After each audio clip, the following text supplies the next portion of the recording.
ঝিলিকের কাণ্ড দেখে খুশি হলো গৌরব। সম্পূর্ণ জানতে ভিডিওটিতে একটি লাইক করে দেখতে থাকো। গল্পে শুরুতেই দেখা যায় যে আখি না খেয়েই দেবাকে আর দেবার মাসিকে ভাত দিয়েছে। এরপর দেবা হাঁড়ি দেখার পর বুঝতে পারে খাবার আর অবশিষ্ট নেই। আর এটা দেখার পরেই দেবা বলে, সবাইকে খাবার দিয়ে এখন নিজে না খেয়ে রয়েছ, পরে আমাকে এক্সট্রা ভাত দিতে গেলে কেন? আখি বলে, একদিন না খেয়ে থাকলে কেউ মরে যাবে না, মাসি বলেছে, আর আমি না দিয়ে কি করে থাকতাম? তখনই দেবা বলে, আরে বাবা, তোমার জন্য আমি এত বড় দোষ কেন নিতে যাব ঘাড়ে? তুমি আমার জন্য না খেয়ে থাকবে, আবার বলছো যে একদিন না খেয়ে থাকলে কেউ মরে যাবে না। এই সমস্ত কথা বন্ধ করো, আমি তোমার কাছ থেকে এই সমস্ত কথা শুনতে চাই না।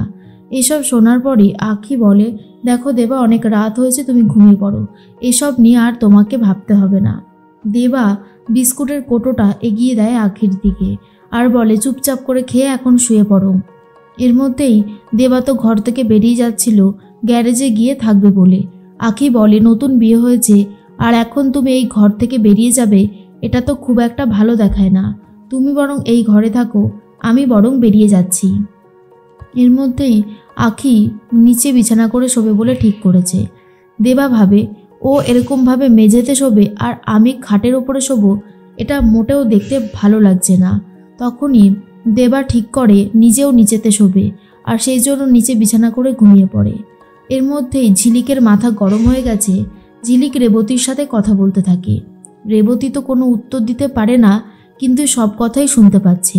ঝিলিক তখন বলে, জানো, আমার সাথে পেয়ারেলাল এরকম ব্যবহার করছে, যেটা আমার মোটেই ভালো লাগছে না। এই রকম ব্যবহার কি কেউ করে? ওনার মাথা গরম, সেটা আমি বুঝলাম। উনি যদি ভুল করে তাহলে আমি কি করব?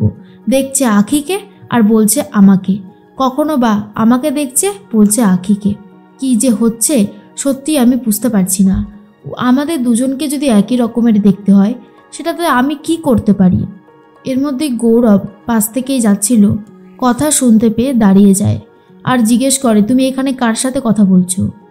তখনই ঝিলিক বলে, কেন, আমি এনার সাথে কথা বলছি, আপনি দেখতে পাচ্ছেন না?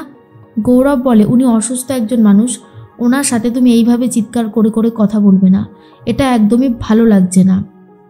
ঝিলিক বলে, আরে বাবা, উনি কি বলেছে ওনার অসুবিধা হচ্ছে? আপনি এত সব কিছুতে কেন নাক গলাচ্ছেন বলুন তো? তখনই দেবা আর কিছু, এর মধ্যে গৌরব আর কিছু বলতে পারছে না। এরপরেই জোর করে গৌরব ঝিলিককে নিয়ে যায় ঘরে আর বলে, চুপচাপ ঘুমিয়ে পড়ো, হ্যাঁ, আর বেশি কথা বলবে না। তখনই গৌরব বালিশটা নিয়ে চলে যাচ্ছিল সোফায় ঘুমাবে বলে। এর মধ্যে ঝিলিক বলে, আপনি বরং খাটে ঘুমান, আমি সোফায় ঘুমিয়ে পড়ছি।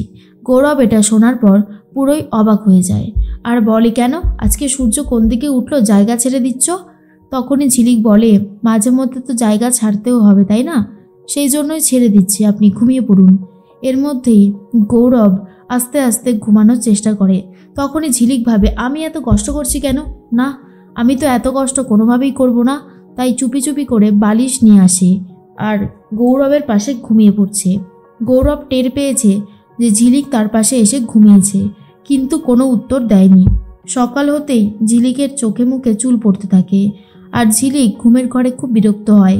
গৌরব দেখে হাসতে থাকে আর নিজের হাতেই চুলটা সরিয়ে দেয়।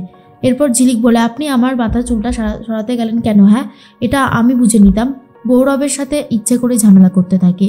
হঠাৎ করেই বড় মা অসুস্থ হয়ে পড়েছে, নীলিমা সবাইকে ডাকতে থাকে।